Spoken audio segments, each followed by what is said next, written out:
Top quality और consistent performance के लिए सिर्फ सिल्वर पंप नाम याद रखना।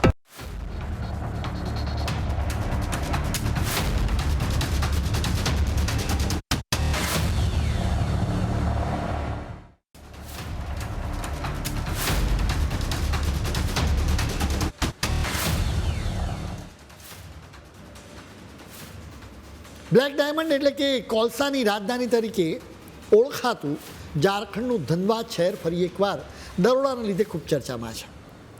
ઈડીએ અહીં તપાસનો સપાટો બોલાવ્યો. અહીં ગેરકાયદે કોલસા ખનન, કમિશનખોરી, ખંડણી અને મની લોન્ડરિંગનો મોટો ખેલ ખુલ્લો પાડવામાં આવ્યો. ઈડીના રાંચી ઝોનલ કાર્યાલયની ટીમો 28મી જુલાઈએ એકસાથે ધનબાદના જાણીતા કોલસા વેપારી અને આઉટસોર્સિંગ કોન્ટ્રાક્ટરોના 31 જેટલા ઠેકાણા ઉપર પહોંચી. ઈડીની નજર અનિલ ગોયલ, LB સિંહ અને હરેન્દ્ર ચૌહાણ જેવા મોટા ગજાના ખેલાડીઓ પર હતી. તપાસ ટીમોએ આ તમામ આરોપીઓના નજીકના સાથીઓ, સગા સંબંધીઓ અને તેમની સાથે જોડાયેલી શંકાસ્પદ કંપનીઓના સરનામે દરોડા પાડ્યા. ઈડીની આ જોરદાર તપાસમાં જે આંકડાઓ અને વિગતો સામે આવ્યા છે ને, એ સાંભળીને આખો દેશ ચોંકી ગયો છે. દરોડા દરમિયાન 600 કરોડ રૂપિયાથી વધુની બેનામી સંપત્તિનો પર્દાફાશ થયો છે.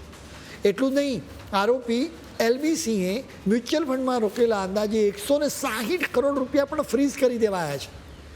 દરોડા પાડનારી ટીમોના હાથે 200થી વધુ સ્થાવર મિલકતોના દસ્તાવેજો હાથ લાગ્યા છે, જેમાં મોટા મોટા પ્લોટ, કોમર્શિયલ કોમ્પ્લેક્સ અને માઇન્સના શેરનો સમાવેશ થાય છે. આ તમામ મિલકતોની અંદાજિત કિંમત 600 કરોડ રૂપિયાથી પણ વધુ આંકવામાં આવી રહી છે. તેના સિવાય શંકાસ્પદ ઠેકાણાઓ પરથી 1.2 કરોડ રૂપિયાની બિનહિસાબી રોકડ, અઢળક ડિજિટલ ડિવાઇસ અને ડઝન બંધ બેંક ખાતાઓના કાગળો જપ્ત કરવામાં આવ્યા છે. હવે સવાલ થાય કે આટલી બધી કાળી કમાણી કેવી રીતે મેળવવામાં આવી હતી? આ તપાસમાં ખુલાસો થયો છે કે આ સિન્ડિકેટ ગેરકાયદે માઇનિંગ કરતી હતી. તેમને રોકનારું કે ટોકનારું કોઈ હતું જ નહીં. આ લોકો કોલસાની ચોરી કરી રહ્યા હતા, ખંડણી સહિત અનેક ગુના કરતા હતા. આ કાળા નાણાંને ધોળા કરવા માટે કેટલીક બોગસ કંપનીઓ અને કઠપુતળી જેવા માણસોનો ઉપયોગ કરાઈ રહ્યો હતો, જેથી પૈસાનો ખરો સ્ત્રોત છુપાવી શકાય. બાદમાં એ જ કમાણીમાંથી કરોડોની જંગમ અને સ્થાવર મિલકતો ખરીદવામાં આવી રહી હતી. ધનબાદના ઇતિહાસમાં ઈડીની અત્યાર સુધીની આ સૌથી મોટી કાર્યવાહી છે, જેણે કોલસા માફિયાઓની જાણે કે કમર ભાંગી નાખી છે.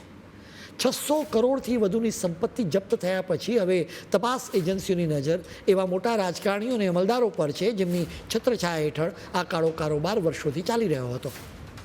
ઝારખંડના ધનબાદ, રામગઢ અને ગિરડી જેવા વિસ્તારોમાં ચાલતો કોલસાનો કાળો કારોબાર દાયકાઓ જૂનું કાળું સામ્રાજ્ય બની રહ્યો છે. 1970ના દાયકામાં જ્યારે કોલસાની ખાણોનું રાષ્ટ્રીયકરણ થયું ને, ત્યારથી જ અહીં યુનિયન નેતાઓ, માફિયાઓ અને રાજકારણનું એવું ગઠબંધન રચાયું છે જે આજે પણ અડીખમ છે. સૂર્યદેવસિંહ જેવા યુનિયન લીડરોથી શરૂ થયેલી આ કહાણી આજે ગેંગવોર, બોમ્બ ધડાકા અને ખંડણીના સામ્રાજ્ય સુધી પહોંચી ગઈ છે. ધનબાદનો વાસેપુર વિસ્તાર તો આ જ ખૂની ખેલનું જીવન પ્રતીક છે, જેના પર આખી ફિલ્મ પણ બની ચૂકી છે. આ માફિયાઓ માત્ર બંધ ખાણોમાંથી કોલસો નથી ચોરી રહ્યા, પરંતુ યુનિયનો દ્વારા મજૂરો પર કાબૂ રાખીને ટ્રક લોડિંગ પર ગુણ ટેક્સ વસૂલ કરીને અને ઓક્શનમાં ગરબડ કરીને આખું સમાંતર એક તંત્ર ચાલી રહ્યું છે. પરિસ્થિતિ એટલી ગંભીર છે કે નિરસા, બાગમારા અને જારિયા વિસ્તારોમાં 30થી 40 ગેરકાયદે સાઇટ ચાલે છે, જ્યાંથી રોજ 150થી 200 સુધીની ટ્રક્સ કોલસો ઉપાડી લેવાય છે. ટન દીઠ 8,000થી 10,000 રૂપિયાના ભાવે વેચાતા આ કોલસાનું વાર્ષિક ટર્નઓવર હજારો કરોડ રૂપિયામાં પહોંચે છે. સાયકલ અને મોટરસાયકલથી શરૂ થતી આ ચોરી રાતના અંધારામાં ટ્રકો મારફતે બીજા રાજ્યો સુધી પહોંચી જાય છે. આ કાળા કારોબારની સૌથી મોટી કિંમત સ્થાનિક મજૂરો ચૂકવે છે. ભૂસ્ખલન, ખાંડ ઘસી પડવી કે જારિયાની ભૂગર્ભ આગમાં હુમાઈ જવું એ અહીંના લોકો માટે જાણે કે રોજિંદી વાત બની ગઈ છે.